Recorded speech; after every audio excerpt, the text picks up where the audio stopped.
Salomão, rei de Israel, é o herói para muitos políticos, empresários, palestrantes.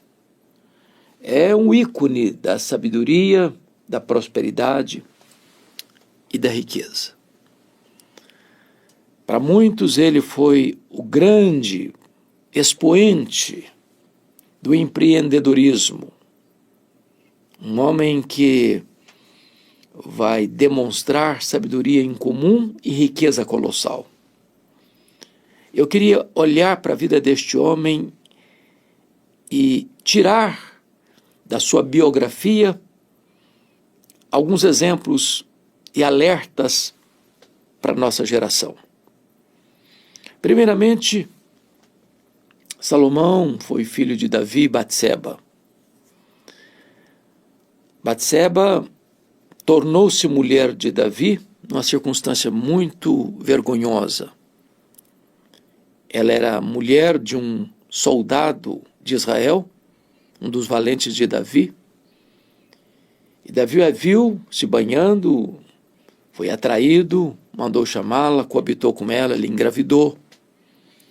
E Davi viu-se encurralado, porque o marido da mulher estava na guerra. E ele então mandou trazê-lo e percebeu que a situação era tão complicada que não dava para administrar a situação. Então ele mandou matar o marido da mulher, de Batseba. E casou-se com ela. E o filho do adultério morreu. Agora o segundo filho é Salomão. E Deus amou Salomão.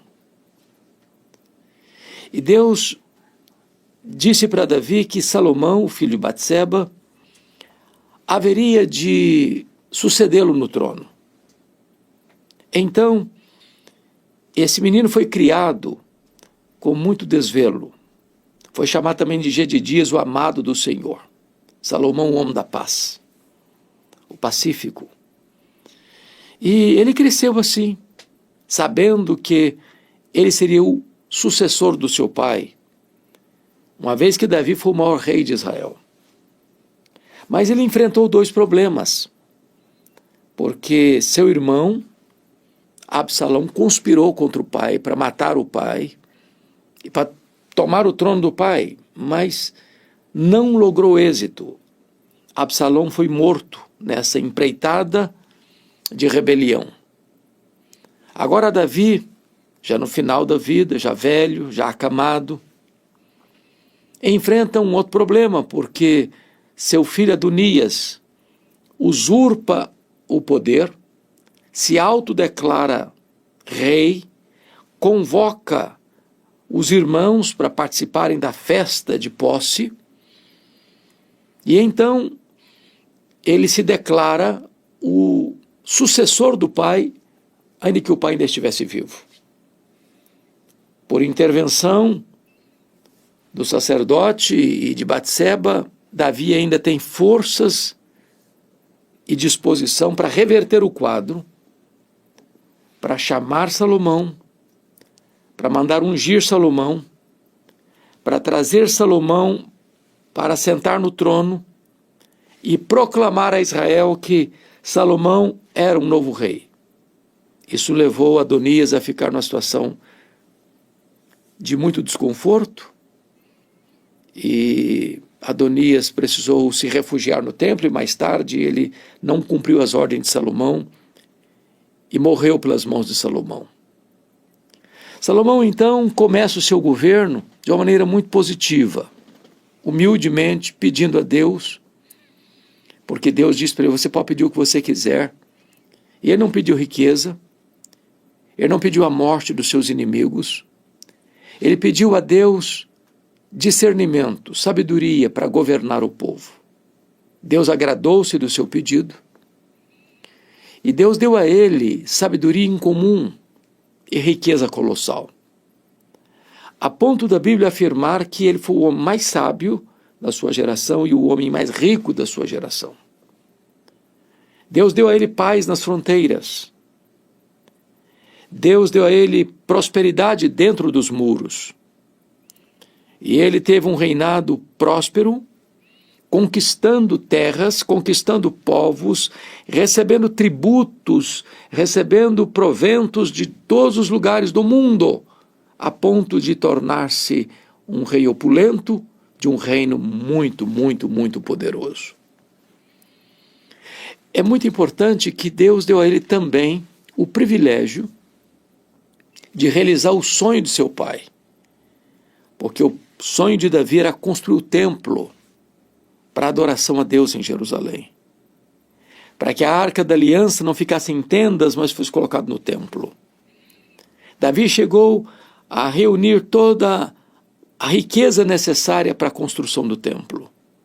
Ele mesmo doou do seu próprio ouro, das suas próprias riquezas, as dádivas necessárias para a construção do templo. E foi Salomão quem teve o privilégio de erguer e erigir em Jerusalém o magnificente templo de adoração a Deus. Além do templo tão belamente construído, tão regiamente construído, com os metais mais nobres, com as madeiras mais nobres, também ele edificou em Jerusalém palácios, de tal maneira que o seu reino era um reino de muita riqueza e de muita opulência. Mas notem, eu vou pedir permissão a você para trazer à sua memória esclarecida algo muito curioso. Porque muito tempo antes, 500 anos antes, na época de Moisés, Deus, sabendo que chegaria um dia em que Israel pediria um rei, estabelece já lá na lei, conforme Deuteronômio 17, 14 a 20, os critérios, o job description para o rei de Israel. E Deus estabelece 3 condições e uma orientação. Primeiro, o rei de Israel não deveria multiplicar para si cavalos. Por quê? Porque ele não deveria confiar no poder militar, no exército, na força bélica. Segundo, o rei de Israel não deveria acumular para si ouro, para não confiar na sua riqueza, na sua opulência econômica. Terceiro, o rei de Israel não deveria multiplicar para si mulheres. Naquele tempo os reis casavam-se com muitas mulheres.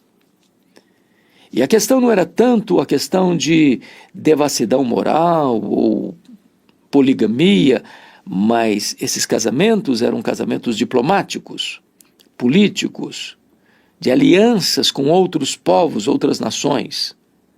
E o risco que estava por trás é que essas mulheres, oriundas de diversas nações pagãs, com as suas crendices, com as suas divindades, com sua idolatria, haveria de, ao vir para Jerusalém, num casamento poligâmico, fazendo parte do harém do rei, acabava assim corrompendo o coração do rei e induzindo o rei à idolatria. Então Deus estava estabelecendo esses critérios para prevenir o futuro rei de Israel contra esses perigos. Mas mais do que isso, o rei de Israel haveria de escrever essas normas num livro. E esse livro deveria estar na sua mesa. E ele deveria ler essas orientações todos os dias, para as cumprir, para que o seu coração ficasse sempre antenado com este projeto divino para o futuro rei de Israel. Pois bem, Salomão, ao longo do tempo, de 40 anos de reinado, vai perdendo esses princípios. Ele foi um homem extraordinário, é bem verdade. Enquanto ele temeu a Deus, enquanto ele serviu a Deus, Deus o fez prosperar, Deus o fez um homem conhecido no mundo todo. As nações admiravam da sua sabedoria. Ele escreveu na sua juventude o livro de Cântico dos Cânticos, Ele escreveu na sua maturidade o livro de Provérbios, ele escreveu na sua velhice o livro de Eclesiastes, ele escreveu milhares de provérbios, cânticos, foi um homem entendido de ciência biológica, zootecnia, ele teve uma cultura enciclopédica. Mas Salomão começa a desviar-se da rota ao transgredir todos esses preceitos estabelecidos por Deus para um rei de Israel. Primeiramente, ele multiplica para si cavalos, e ele ajunta milhares e milhares de cavalos, trazendo esses cavalos da Cilícia e do Egito, contrariando o preceito de Deus. Ele multiplica para si ouro, sem conta, deixando o seu coração se envaidecer por causa dessas muitas e muitas e muitas riquezas. Ele multiplica para si mulheres, a ponto de ter 700 mulheres princesas e 300 concubinas. O seu harém era o maior harém, talvez, do mundo. E assim ele vai quebrando preceito por preceito. É curioso que lá em Eclesiastes capítulo 2, nós vamos encontrar que ele viveu na opulência. Durante os 40 anos do seu reinado, ele viveu regiamente, nababescamente, com mesas muito fartas, e ele estabeleceu que cada província do seu reino deveria bancar as contas palacianas por um mês, em rodízio. De tal maneira que ele viveu no luxo, mas foi o povo que precisou pagar a conta da sua riqueza, do seu luxo, das suas regalias palacianas. E vale destacar que este homem começa a viver para o prazer. Eu vou ler para você aqui Eclesiastes capítulo 2, versículo de 1 a 11, que ele começa a fazer muita coisa, mas não é pensando no povo, não é para o benefício do povo, é para o seu desfrute, é para o seu deleite. Ou seja, em vez do rei viver para atender às necessidades do povo, para ser um diácono do povo, para ser um servidor do povo, ele foi rei para que o povo pudesse servi-lo, o povo pudesse atender às suas regalias tão exorbitantes. E em Eclesiastes capítulo 2, ele começa a buscar a felicidade na bebida, se entregou à bebida, começou a buscar festas, começou a grandes realizações. Veja você, Eclesiastes 2,4 diz: empreendi grandes obras, edifiquei para mim casas, plantei para mim vinhas, fiz jardins e pomares para mim, e nesses plantei árvores frutíferas de toda espécie, fiz para mim açudes, comprei servos e servas, possuí bois, amontoei também para mim prata e ouro, cantores e cantoras. Note que ele fez tudo isso para ele, para mim, para mim, para mim. Ou seja, é um rei rico governando um povo pobre. Mas ele diz mais ainda, ele tornou-se um homem tão apaixonado pelas coisas da carne que ele diz, ele se proveu dos filhos dos homens, mulheres e mulheres, a ponto de ter 1000, podendo rodiziar, ficando com a mulher e só repeti-la daqui a 3 anos. Este homem tornou-se famoso, a ponto de dizer, engrandeci-me e sobrepujei-me a todos. Ele estava no centro do universo. Tudo girava em torno dele.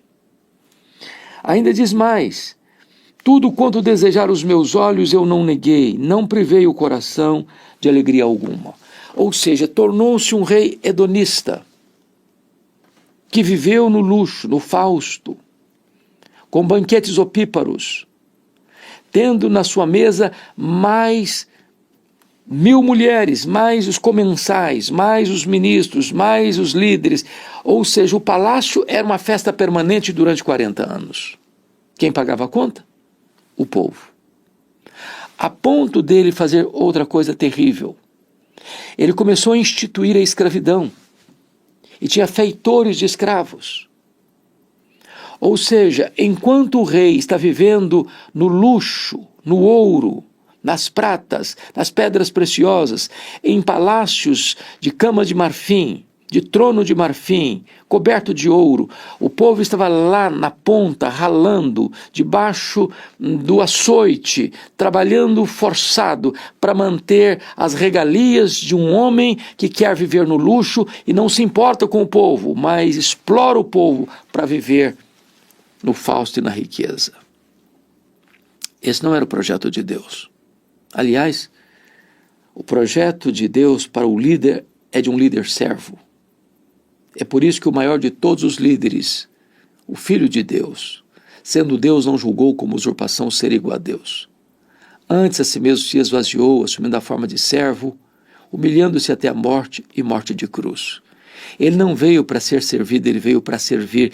E este é o modelo do líder dentro do projeto de Deus, que quanto maior você for, mais servo de todos você deve ser. Então não era o projeto de Deus que o rei vivesse nababescamente às custas de um povo que estava sendo esfolado, explorado por pesados tributos. Mas o rei Salomão, ainda nessa descida, nessa ladeira abaixo, ele comete outros erros. Primeiro, ele está vivendo no luxo. Segundo, ele está vivendo na exploração do pobre. Terceiro, ele está desfrutando de um conforto em detrimento do sofrimento do povo. Depois, esse homem contraria os preceitos divinos para a monarquia em Israel, multiplicando para si cavalos, multiplicando para si ouros, multiplicando para si mulheres. E mais, chegou um momento em que, na velhice, o amor das mulheres suplantou no coração dele o amor ao Senhor.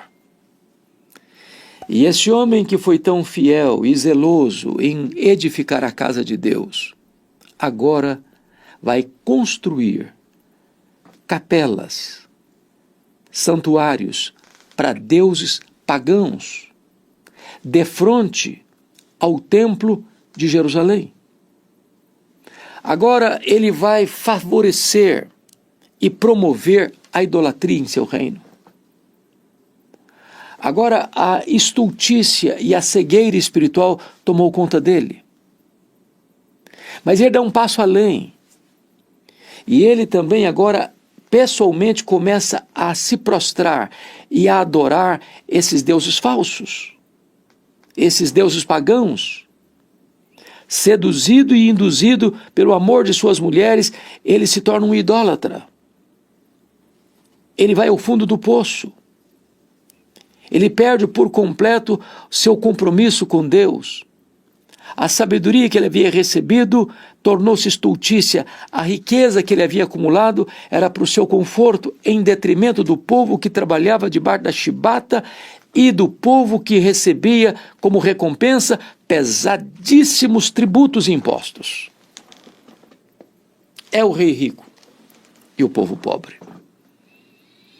Parece-nos que esse problema é um problema recorrente, porque quanto mais insensato é um líder político, é um governante, mais ele pesa a mão sobre o povo, aumentando impostos.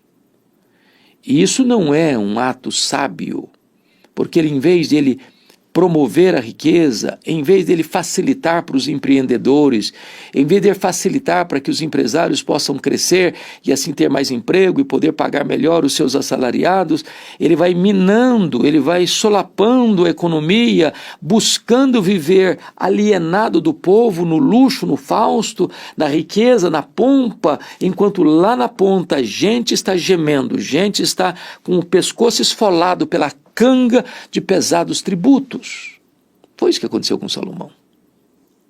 Mas Deus então fica irado com ele e diz para ele que o seu reino vai ser tomado dele. Não vai ser no período dele, não, por amor a Davi, não por amor a ele, por amor a Davi. E Deus indicou então, por meio do profeta Aías, que Jeroboão, que era um feitor de escravos, empregado de Salomão, seria esse homem. Salomão então persegue esse camarada para matá-lo, e ele tem que fugir para o Egito, para as sombras do faraó, para não ser morto por Salomão. Salomão perdeu por completo a sua destreza, a sua sabedoria, o seu temor a Deus, e caiu nas malhas da idolatria, da apostasia, da corrupção. Mas ainda mais, Salomão não teve o cuidado, a sabedoria, a prudência de preparar o seu sucessor. Alguém já disse, e eu concordo,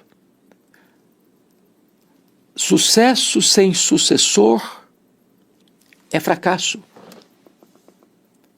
Depois de 40 anos de reinado, com a morte de Salomão, o seu filho Roboão assume o governo. Quando Salomão começa a reinar, Roboão tem apenas 1 ano. Roboão viveu no palácio 40 anos.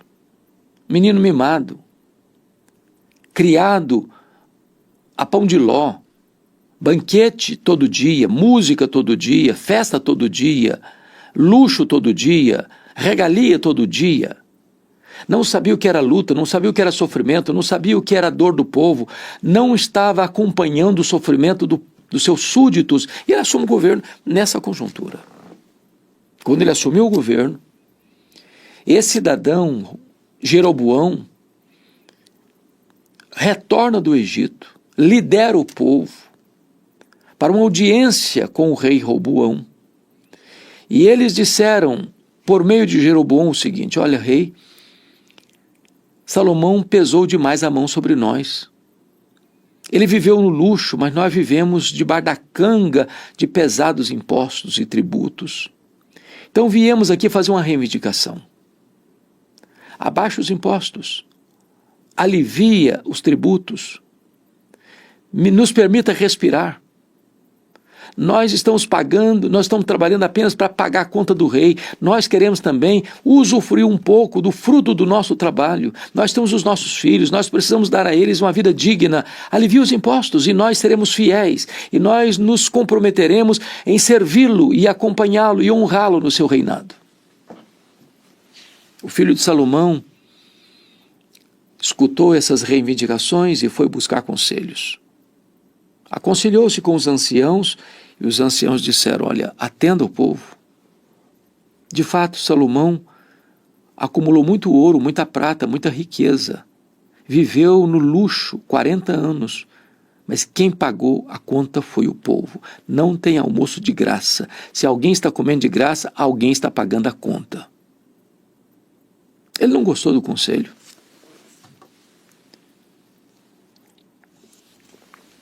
Ele foi buscar aconselhamento com os jovens, talvez criados como ele, sem experiências da vida, sem ter que pagar a conta. E os jovens disseram: não, atenda o povo não. Diga para esse povo que o seu dedo mínimo é mais forte do que o braço do seu pai. Que o seu pai os afligiu com açoites, mas você vai afligi-los com escorpiões. Faça esse povo tremer nas bases, porque esse povo só vai ser submisso a você se você engrossar a voz, engrossar o caldo para o lado deles.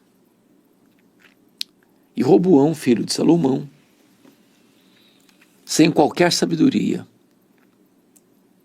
acolhe o péssimo conselho dos jovens e vai resultar numa rebelião. Jeroboão capitaneia e lidera o povo e provoca uma cisão. 10 das 12 tribos de Israel seguiram a liderança cismática de Jeroboão I. Só as tribos de Judá e Benjamim ficaram fiéis à dinastia davídica, debaixo do governo de Roboão. 10 tribos fugiram de debaixo do guarda-chuva de Roboão e foram servir a Jeroboão, que formou um outro reino, concorrente e rival, do reino do sul, do reino de Judá. Esse Jeroboão I teve a oportunidade de acertar as coisas, mas insensatamente ele tomou a decisão errada. O que ele fez? Construiu novos templos. Lá no norte em Dan, lá no sul em Betel. Fez 2 bezerros de ouro, colocou um em Dan e outro em Berseba e disse para o seu povo: não é preciso ir a Jerusalém para adorar. Vamos adorar aqui mesmo.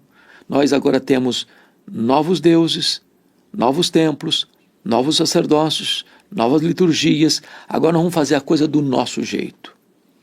E preste atenção nisso.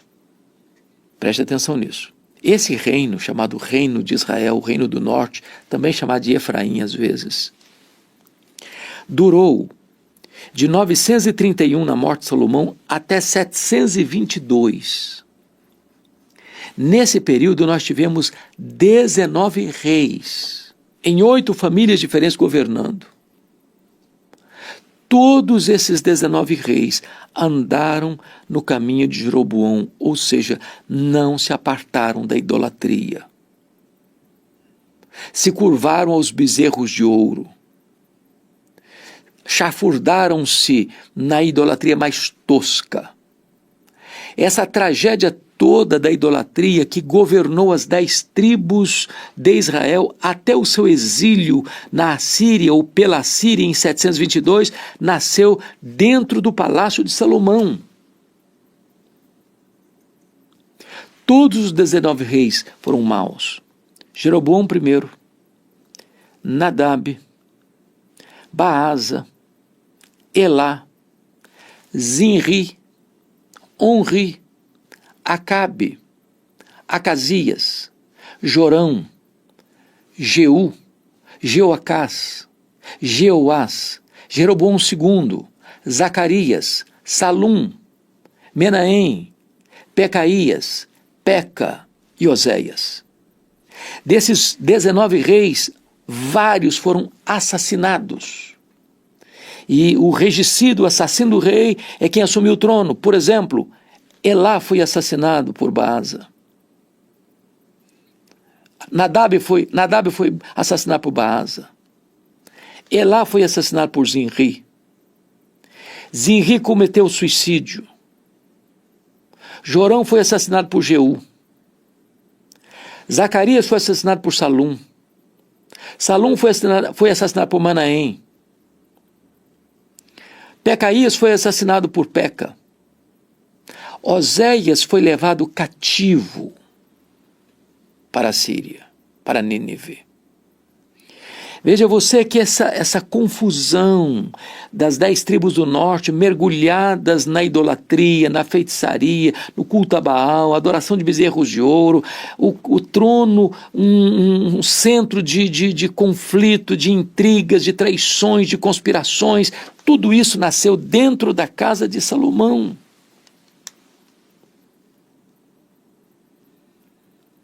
Ele conclui o seu governo de maneira terrível, se curvando a deuses falsos.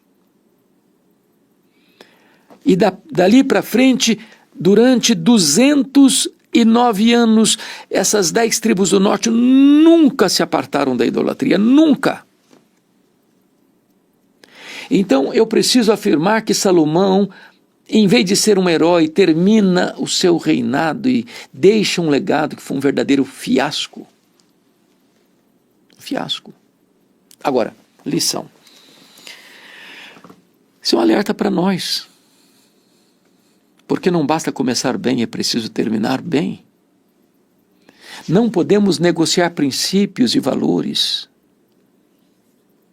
Ele começa tão bem, humilde, dependendo de Deus, pedindo sabedoria para Deus, e Deus abençoando a vida dele. Deus deu sabedoria, Deus deu riqueza, Deus o abençoou, Deus o honrou, Deus o fez prosperar. Israel tornou-se um grande reino, poderoso reino, conhecido não só internamente, mas no mundo todo, e ele jogou tudo isso fora. Foi um fiasco. Cabe a você e a mim botarmos a boca no pó e pedirmos: Deus, tenha misericórdia da minha vida. Isso também é um alerta para os reis, para os presidentes, para os governadores, para os prefeitos, para os gestores públicos. Tem muitos gestores, desde a presidência de um país a um prefeito de uma pequena cidade, que às vezes ficam criando impostos e mais impostos, tributos e mais tributos, esfolando o povo para viver nababescamente, no luxo. Quando o papel do governante é servir o povo em vez de se servir do povo. Que Deus nos ajude a ter olhos para ver, ouvidos para ouvir e coração para perceber as lições que podemos tirar da vida deste homem chamado Salomão. Bom, se você gostou desta mensagem e foi edificado por ela, se esses alertas serviram de lição para o seu coração, eu te peço, partilhe essa mensagem com outras pessoas. Ajude-nos a espalhar esta notícia de que precisamos temer a Deus, porque o temor do Senhor é o princípio da sabedoria. Deus abençoe sua vida.